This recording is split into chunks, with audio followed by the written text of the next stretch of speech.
இப்போ காந்தப்பாயத்தை பற்றி பார்த்தோம். இப்போ காந்தப்பாயம் அப்படிங்கிறத வந்து நம்ம எப்படி குறிப்பிட்டோம்?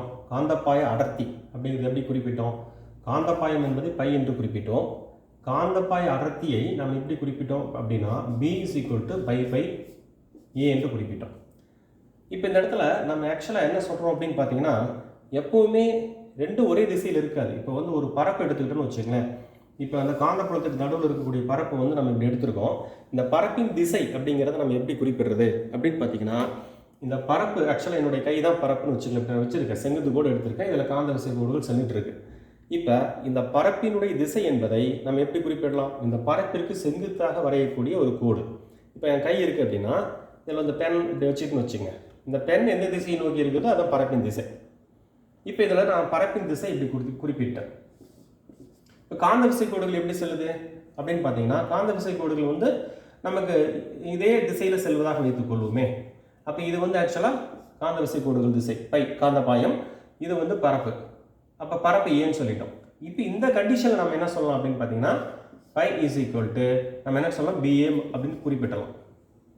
இது ரெண்டையும் மல்டிப்ளை பண்ணிக்கலாம், பெருக்கிக்கலாம். பை காந்தப்பாயம் காந்தப்பாய அடர்த்தி இன்ட்டு பரப்பு. அதாவது ஓரளவு பரப்புக்கு பின்னா ஏங்கிற பரப்புக்கு என்ன இருக்கும்? A × B, அவ்வளோதான்.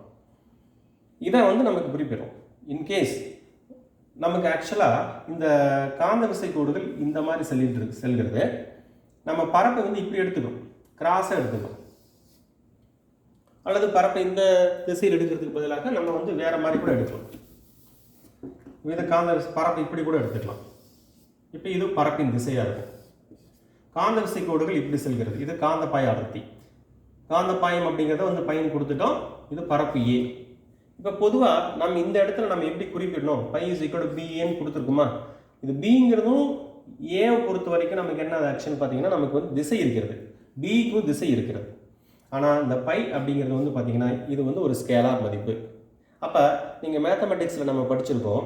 எப்படி அப்படின்னு பார்த்தீங்கன்னா, 2 வெக்டார், அப்படிதான், இந்த 2 வெக்டார் இருக்குது. 2 வெக்டாரோட டாட் ப்ராடக்ட், அதாவது ஆக்சுவலாக A வெக்டார் டாட் B அப்படின்னா நம்ம எப்படி எழுதுவோம்?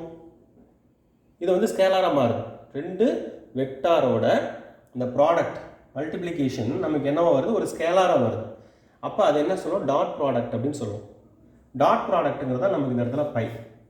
அப்போ அந்த மாதிரி வரும்போது நம்ம எப்படி குறிக்கணும் அப்படின்னு பார்த்தீங்கன்னா, இது வெக்டார் ஃபார்மில் குறிப்பிடும்போது A dot B, A vector dot B vector கொடுக்குறோம். இதை நார்மலாக மேக்னெட்டோட வச்சு எழுதும்போது நம்ம என்ன பண்ணுவோம்? AB cos θ அப்படின்னு எழுதுறோம். That is equal to 5. இங்கேயும் அதே போல தான். ஏன் அப்படின்னு பார்த்தீங்கன்னா, இந்த ஏவுக்கும் திசை இருக்கிறது. இந்த இடத்துல நம்ம வந்து காந்தப்பாயம் இப்படி செல்கிறது அப்படின்னு சொல்கிறோம்னு வச்சுங்க. இந்த காந்த விசை கோடுகளுக்கும் திசை இருக்கிறது. காந்த விசை கோடுகள் எப்படி போகுது அப்படிங்கிறது இருக்குது. அப்போ இது ரெண்டுக்கும் உள்ள குறிப்பிட்ட கோணம் வந்து நம்ம தீட்டா அப்படின்னு வைத்துக்கிட்டோம்னா, இந்த காந்தப்பாய அடர்த்தியை குறிப்பிடும் போது ஆக்சுவலாக இங்கே எழுதியிருக்குமா? BE பை BN எழுதுகிறோமா? ஆக்சுவலாக எப்படி குறிப்பிடணும்? அதை B vector dot A vector இப்படி தான் நம்ம குறிப்பிடணும். ஆனால் ரெண்டுக்கு திசை இருக்குது. ஆனால் இந்த இடத்துல பை அப்படிங்கிற இந்த காந்தப்பாயம் அப்படிங்கிறது எண்ணிக்கை தான். அதுக்கு வந்து என்ன கிடையாது அப்படின்னு பார்த்தீங்கன்னா, உங்களுக்கு வந்து திசை கிடையாது. ஆக்சுவலாக வந்து இது ஸ்கேலார். ஆனால் இந்த இடத்துல காந்தப்பாய அடர்த்திங்கிறது அந்த காந்தப்புலத்தின் திசையை குறிப்பது. அப்போ நமக்கு என்ன ஆகும் அப்படின்னு பார்த்தீங்கன்னா, இதையும் நம்ம என்ன பண்ணியிருக்கோம் அப்படின்னு பார்த்தீங்கன்னா, மல்டிப்ளை பண்ணும்போது இது வந்து இந்த இடத்துல ஸ்கேலார் ப்ராடக்ட் அப்படின்னு சொல்கிறோம். அப்போ நமக்கு என்ன கிடைக்கும் அப்படின்னு பார்த்தீங்கன்னா, இதை வந்து BA cos θ என்று நம்ம குறிப்பிட வேண்டும். பை BA cos θ என்று தான் குறிப்பிடணும். இந்த தீட்டா எதை குறிக்கிறது அப்படின்னா, இந்த ஏவுக்கும் பரப்பிற்கும் இந்த காந்த விசை கோடுகள் செல்லக்கூடிய இந்த திசைக்கும் உள்ள கோணம் அப்படின்னு குறிக்குது. இதுதான் வந்து நமக்கு வந்து இப்படி தான் குறிப்பிடணும். அப்போ காந்தப்பாய அடர்த்தி என்பதை பை BA cos θ என்று குறிப்பிடுகிறோம். அதே போல் இந்த காந்தப்பாயத்துக்கான அலகு என்னன்னு பார்த்தீங்கன்னா, காந்தப்பாய அடர்த்திக்கு காந்தப்பாயத்திற்கான அலகு வந்து என்ன? ஆக்சுவலாக நான் எழுதிடுறேன். இது என்னன்னு கொடுப்போம்? வெபர்னு குறிப்பிடுவோம். இதை என்னன்னு சொல்லுவோம்? Metre square. அப்போ ஆக்சுவலாக வந்து நம்ம என்ன சொல்லணும் அப்படின்னு பார்த்தீங்கன்னா, இந்த இடத்துல வெபர் பர் மீட்டர் ஸ்கொயர். அப்போ இந்த காந்தப்பாய அடர்த்திக்கு என்ன unit? Weber per metre square or weber metre to the power -2. இந்த இடத்துல இதை இன்னொரு யூனிட் சொல்லலாம். இந்த காந்த பாயத்தை குறிப்பிடும் போது வெபர் சொல்லலாம். இந்த காந்த பாய அடர்த்தி அப்படிங்கும்போது டெஸ்லாங்கிற யூனிட் யூஸ் பண்ணிக்கலாம். டெஸ்லா அவர் தான் அந்த காந்த பாய அடர்த்தியை பற்றி விளக்கம் கொடுக்குறாரு.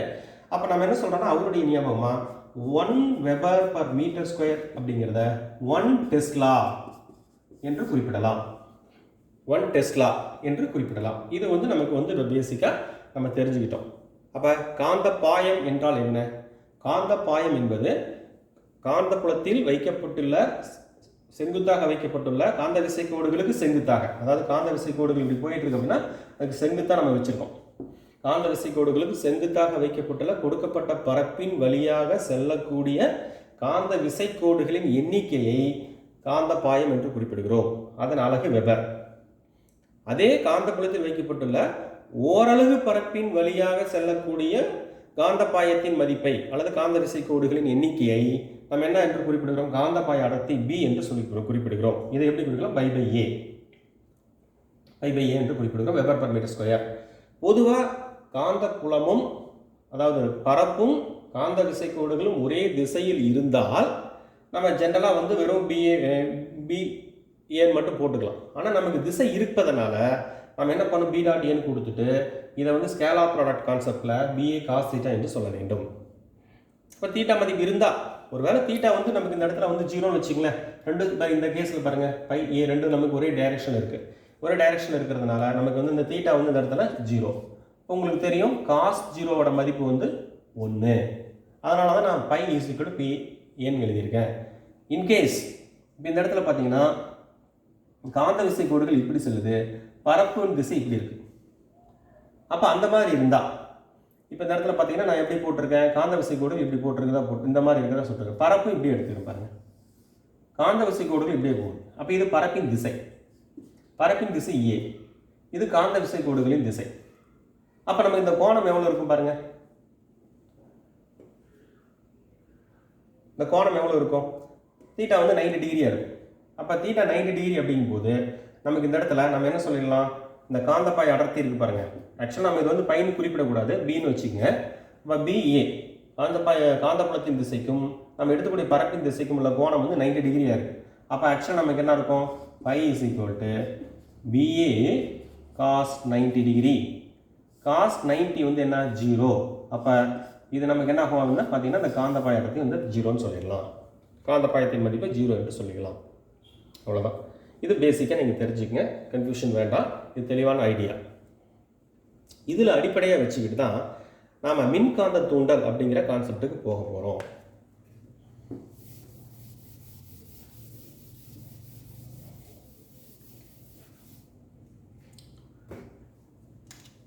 இந்த மின்காந்த தூண்டல் அப்படிங்கிற கான்செப்டை முதல்ல கொண்டு வந்தவர் ஃபாரடே. ஃபாரடே அப்படிங்கிற சயின்டிஸ்ட் தான் நமக்கு என்ன சொல்கிறாரு? இதை வந்து குறிப்பிடுறாரு. அதனால் இந்த மின்காந்த தூண்டல் பற்றி படிக்கும்போது நம்ம என்ன பண்ணோம்? ஃபாரடே விதிகள் அப்படிங்கிறத நம்ம படிக்கிறோம். ஃபாரடே விதிகள். அவர் 2 விதி கொடுத்துருக்கிறார். ஃபாரடே முதல் விதி, ஃபாரடே 2ஆம் விதி. அந்த முதல் விதி அப்படிங்கிறது தான் நமக்கு மின்காந்த தூண்டல் அப்படிங்கிறதுக்கான வரையறை கொடுக்க போகுது. இப்போ மின்காந்த தூண்டல் அப்படிங்கிறத நம்ம எப்படி பார்க்கலாம் அப்படிங்கிறதுக்கு நம்ம ஒரு எக்ஸாம்பிள் எடுத்துக்குவோம். இப்போ ஒரு கம்பிச்சுருளை எடுத்துக்குவோம். இது ஒரு கம்பிச்சுருள். இந்த கம்பிச்சுருளில் ஒரு கால்வனோமீட்டரை நாம் இணைத்து கொண்டோம். இது கால்வனோமீட்டர். கால்வனோமீட்டர் என்ன? அம்மீட்டர் என்பது மின்னோட்டத்தை அளப்பதற்கு பயன்படுத்துவது. அது மின்னோட்டம் வந்து நம்ம எந்த அளவுக்கு போகுது அப்படிங்கிறத பொறுத்து மில்லி ஆம்பியர்லையும் அளக்கலாம், மைக்ரோ ஆம்பியர்லையும் அளக்கலாம், ஆம்பியர்லையும் அளக்கலாம். அதுக்கு தகுந்த மாதிரி மீட்டரை பயன்படுத்திக்கும். அதே மாதிரி வோல்ட் மீட்டர் என்பது மின்னழுத்த வேறுபாட்டை அளப்பதற்கு, அது வோல்ட் என்ற அளவில் இருக்கிறோம். கால்வனோமீட்டர் என்பது மிக குறைவான மின்னோட்டம், மிக சிறிய மின்னோட்டத்தை அளப்பதற்கு மட்டும் பயன்படுத்தப்படக்கூடிய ஒரு மீட்டர். ஆனால் அதே நேரத்தில் இது இன்னொரு பயன்பாடு என்ன அப்படின்னு பார்த்தீங்கன்னா, மின்னோட்டம் எந்த திசையில் செல்கிறது. இப்போ அது எப்படி இருக்கும் அப்படின்னு பார்த்தீங்கன்னா, கால்வனோமீட்டரில் சென்டரில் 0 இருக்குன்னு வச்சுக்கோங்க. இப்போ என்ன பண்ணோம்? இந்த நீடில் என்ன பண்ணோம்? இங்கேயும் நமக்கு என்ன இருக்கும்? 1 மில்லி ஆம்பியர் வரைக்கும் அளக்கலாம்னு வச்சுக்கோங்க. அப்போ இதுவும் 1 மில்லி ஆம்பியர். அப்போ நமக்கு எந்த மின்னோட்டம் செல்லலை அப்படின்னா நமக்கு 0 காமிக்கும். மின்னோட்டம் போகும்போது என்ன பண்ணும்? இது வடதுருவத்தை நோக்கி நகரலாம் அல்லது தென் திசை நோக்கி நகரலாம். இப்போ இந்த பக்கம் நகர்ந்ததுன்னா மின்னோட்டம் ஒரு திசையிலிருந்து கிளாக் வைஸ் டைரக்ஷனில் போகுதுன்னா, இந்த திசையில் நகர மின்னோட்டம் ஆன்டி கிளாக் வைஸ் டைரக்ஷனில் போகுது அப்படின்னு அர்த்தம். மின்னோட்டத்தின் திசையை குறிக்கும். அதுதான் கால்வனோமீட்டர்னு சொல்கிறோம். இப்போ இந்த மாதிரி இருக்கக்கூடிய ஒரு கால்வனோமீட்டரை நினச்சிட்டு இதில் வந்து என்ன பண்ணுறோம்? ஒரு கம்பிச்சுருளை நான் நினச்சிட்டேன். இப்போ இங்கே ஒரு காந்தத்தை எடுத்துக்கிட்டேன்.